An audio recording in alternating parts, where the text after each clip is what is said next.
There's a Japanese village called Nagoro, and it's very similar to a lot of rural Japanese villages, except for one small difference.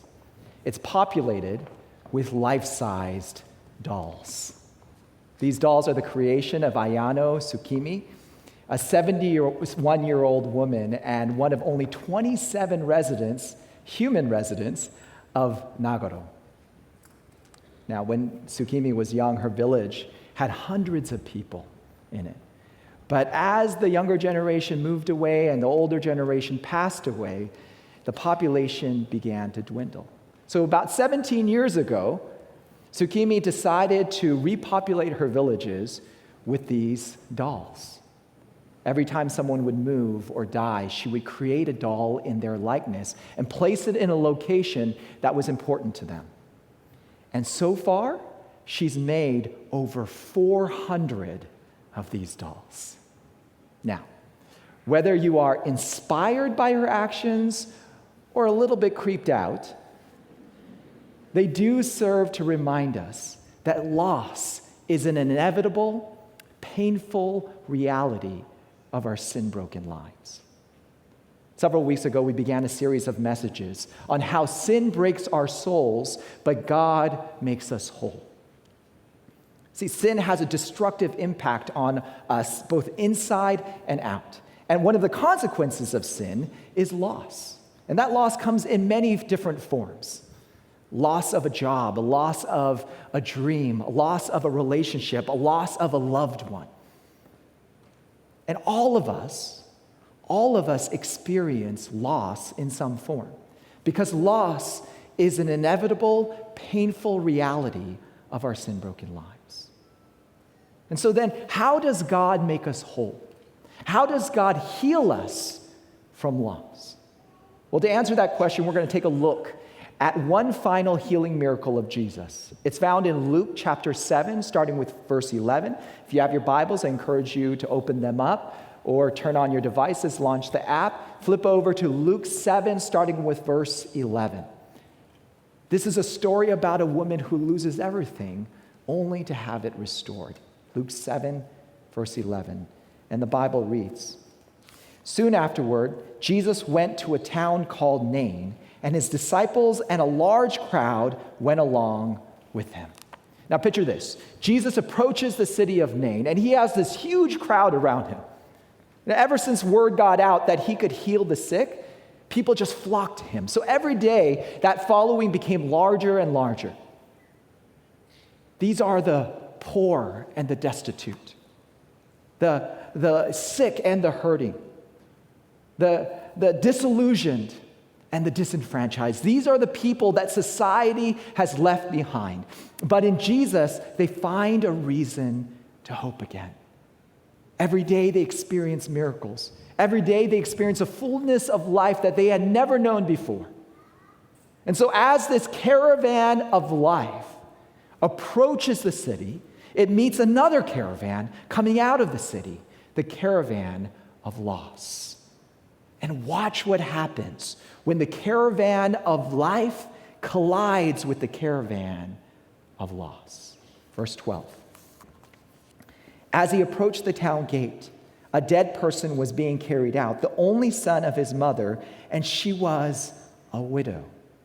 And a large crowd from the town was with her. There is immense pain in this verse.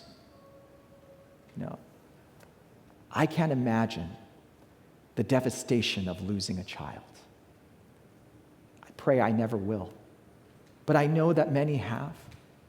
Some of you in this room, or some of you joining us through the broadcast, may be intimately familiar with this pain that no parent should ever have to feel.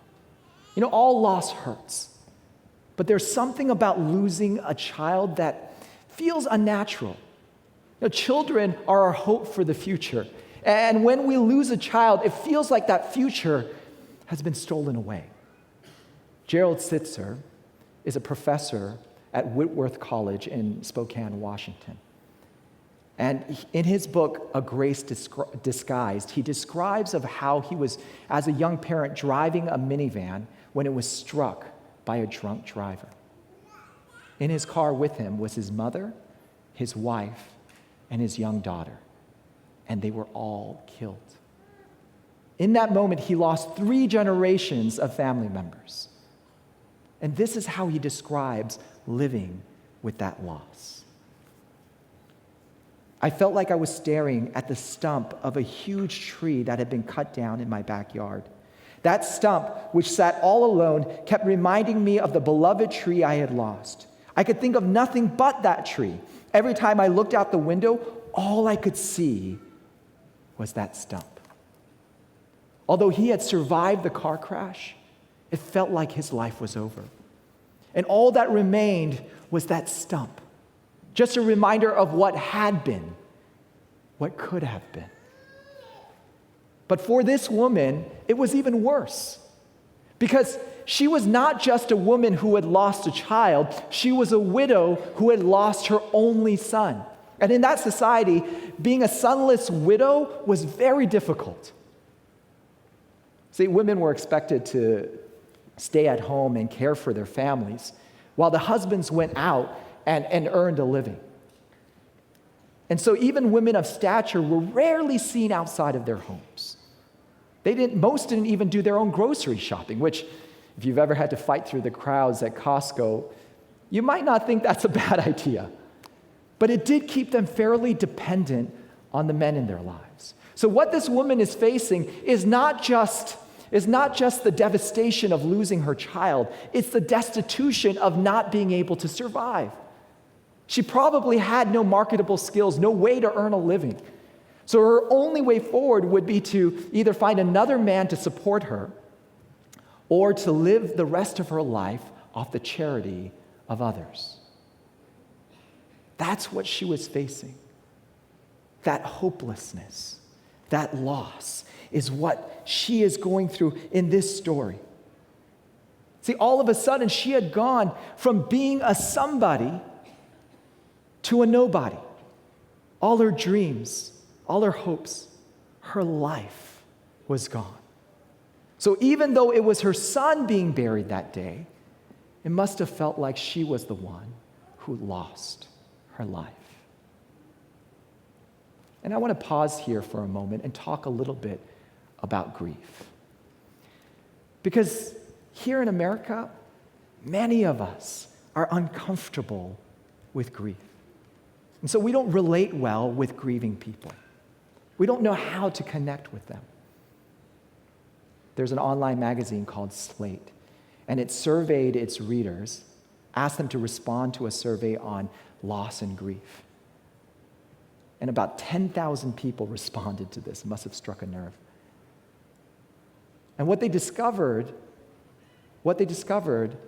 about loss and grief is that people who are mourning just have a hard time getting support from the people that are around them.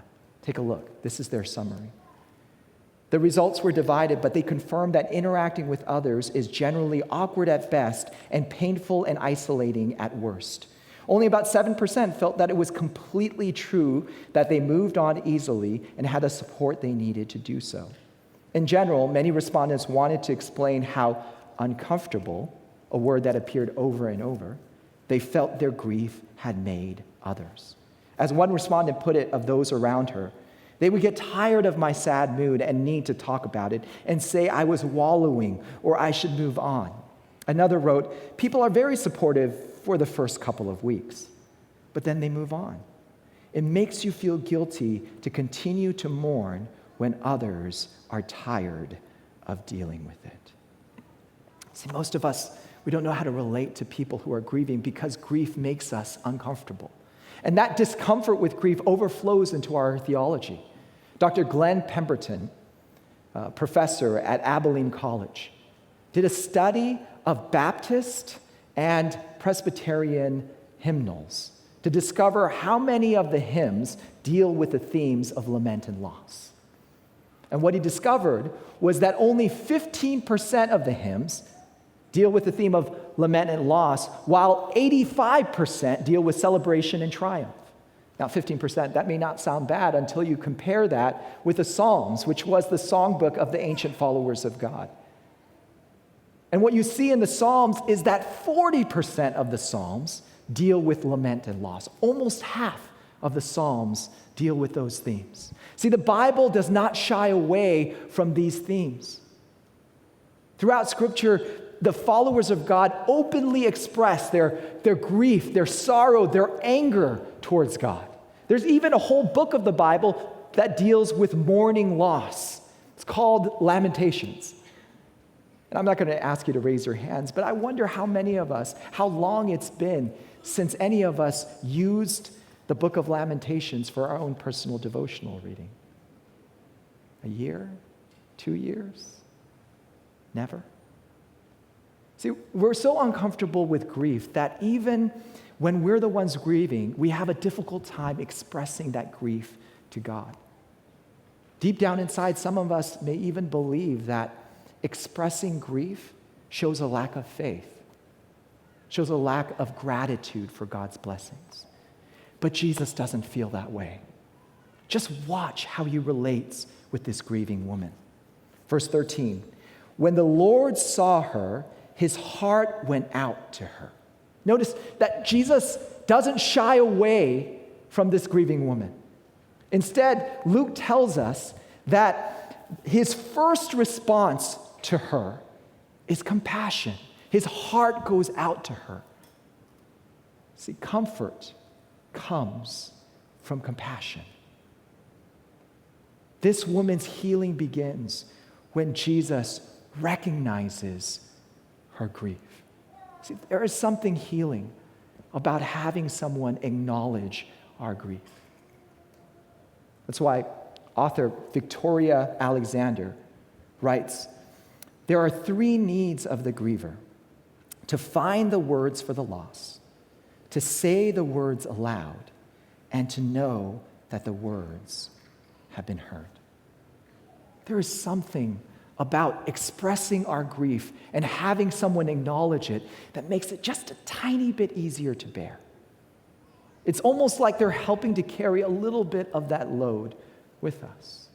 And it's not really about the words that they say, right? Pastor Rick Warren says that the deeper the grief, the fewer words should be used to comfort. So it's not really about the words, it's more about the presence, that they are with us, that they embrace us, grief and all, that they do not flinch away from our pain. And that's what Jesus does for this woman. When he's confronted with her grief, he doesn't recoil. He doesn't rationalize. He recognizes her grief. But he doesn't stop there. He continues the healing process in verse 13. It says, when the Lord saw her, his heart went out to her, and he said, don't cry.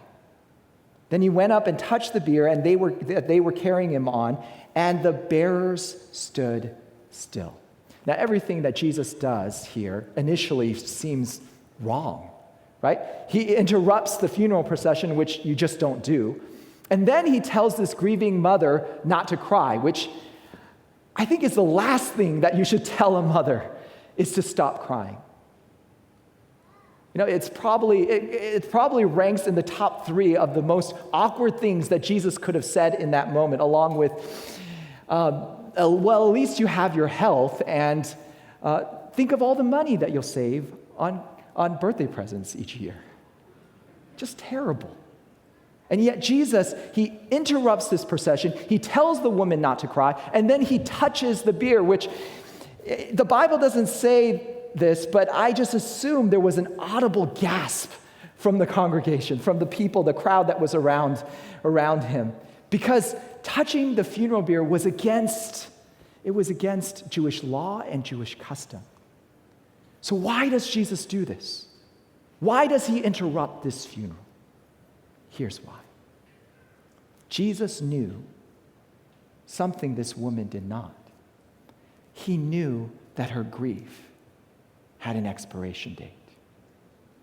He knew that in a few moments that he would resurrect her son, that the life she had lost, he would now restore. Look at verse 14.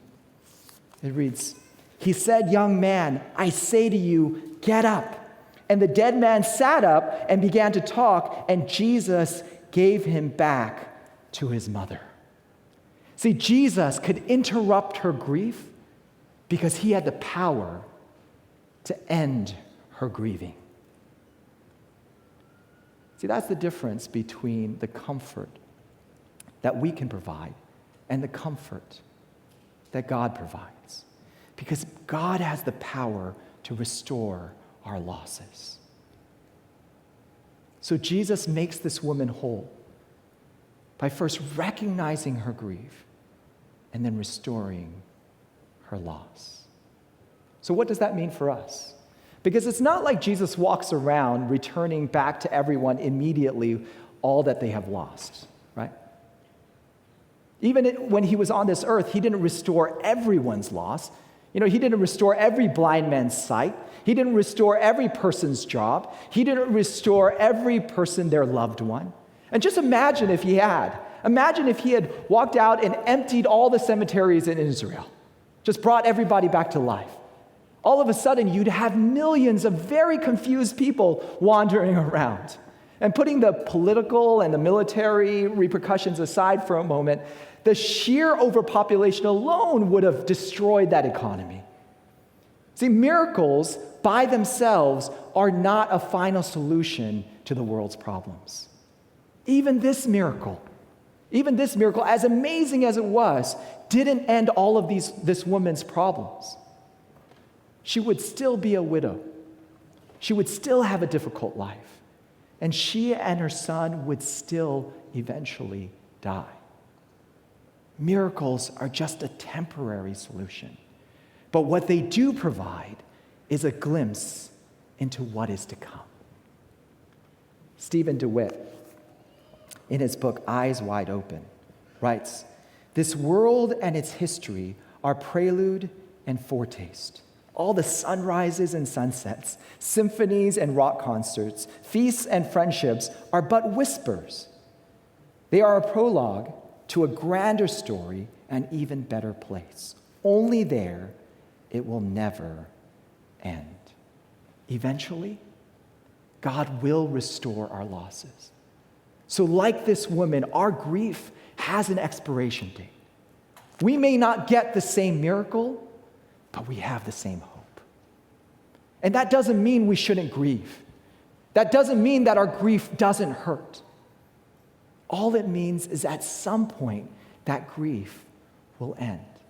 At some point, our loss will be restored. And that's why the Apostle Paul writes to the grieving Thessalonians, "Brothers and sisters, we do not want you to be uninformed about those who sleep in death, so that you do not grieve like the rest of mankind who have no hope. For we believe that Jesus died and rose again, and so we believe that God will bring with Jesus those who have fallen asleep in him."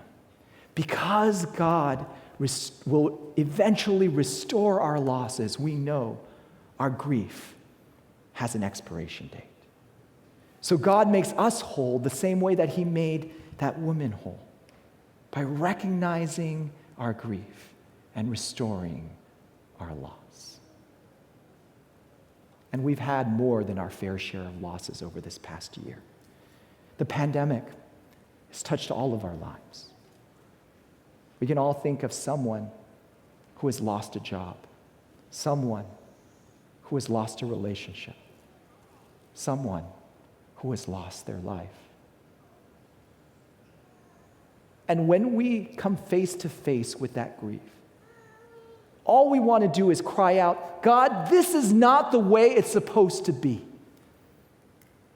My business was not supposed to fail.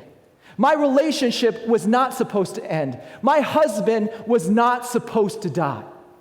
So part of what it means to heal is to actually do that, to lament our losses to God. That's the first step towards healing, to cry out our unfiltered grief to God.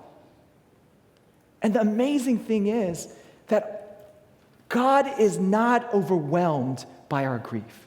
He is not offended by our anger. He can handle our honesty. In fact, he invites it.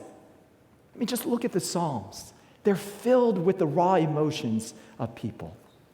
Words of pain, like in Psalm chapter 6, my soul is in deep anguish. How long, Lord? How long? Words of abandonment. Why, Lord, do you stand far off? Why do you hide yourself in times of trouble? Words of anger. May his days be few. May another take his office. May his children be fatherless and his wife a widow. Come on. May his children wander about and beg, seeking food far from the ruins they inhabit. Amen. Anybody else find it strange that this was included in the songbook of the ancient followers of God? These words of anger. Could you imagine singing this in a worship service, putting it to music? These are the raw emotions. And God invites us to share. As strange as it sounds, God invites us to share our grief with him, even in song, because he understands that healing begins with lamenting our loss to him. And that lamenting can be as simple as completing the sentence, God, I wish. God, I wish I hadn't lost that job.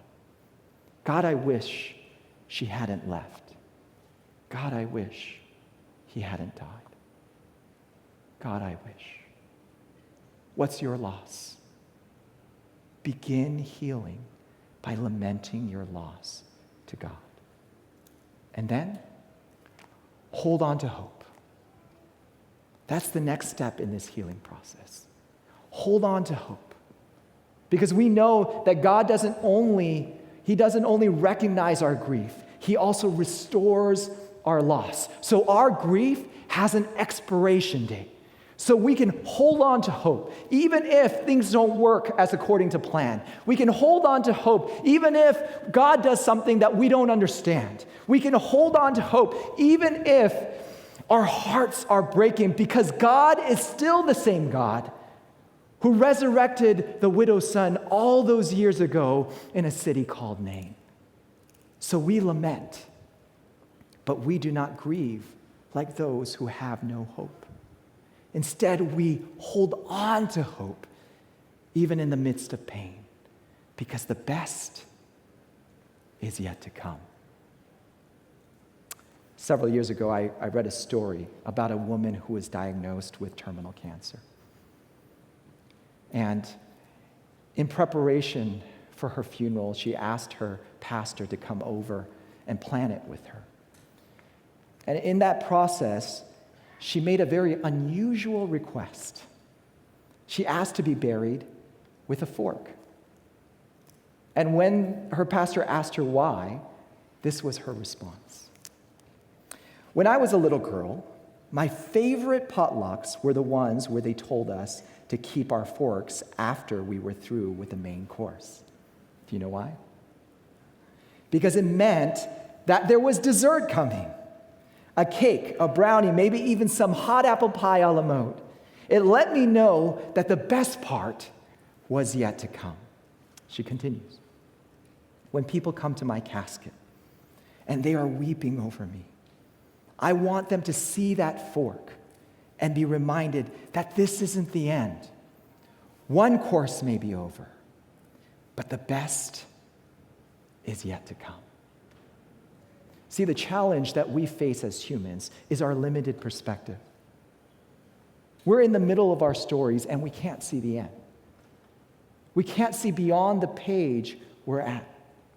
And so when we experience loss, it feels like the end of the story. That there's no more to be written. There's no more to be read. That's what this widow must have felt when she lost her son.